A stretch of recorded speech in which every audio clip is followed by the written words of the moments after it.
Hi, Michael Fry, President and CEO of Deepwater Subsea. This episode of the Daily Grind, we're talking about the difference between a to-do list and a success list. And if you're not focused on success, just going through the motions. Let's get into the show. So last week I talked about the 3 Ps, your purpose, priorities, and your productivity.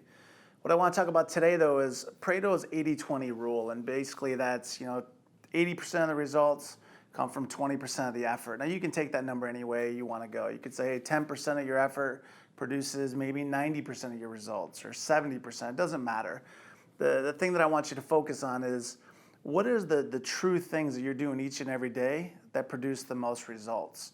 And I'm reading this great book called The One Thing, and one of the things it talks about is having a to-do list, but also taking that to-do list and turning it into a success list. What is the one thing I can do today that will help me produce results in the future? My one thing for this week, my one thing for this day, which will help the one thing for this week, for this month, this year, blah, blah, blah, blah, blah.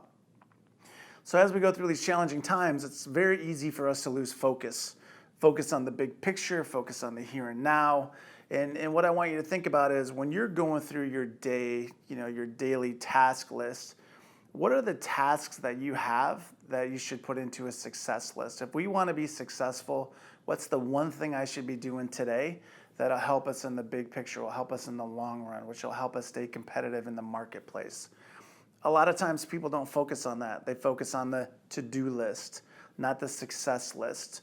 So for this daily grind, what I want you to do is take a look at the things that you do each and every day, and where do they fall into Pareto's principle?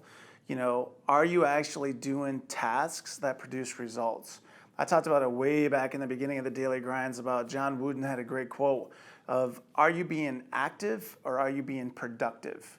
Are the things you're doing each and every day actually producing results for the long-term goals that you have for yourself and for your organization? If they're not, what you need to do is refocus on those tasks and really get down to creating a success list. What do we need to do today, each and every day, to produce the most results, which will help us stay competitive in the market, which will help me take my career to the next level? When you can do those things, you're going to find that success will be coming to you a lot faster than just going through the motions each and every day. Something to think about.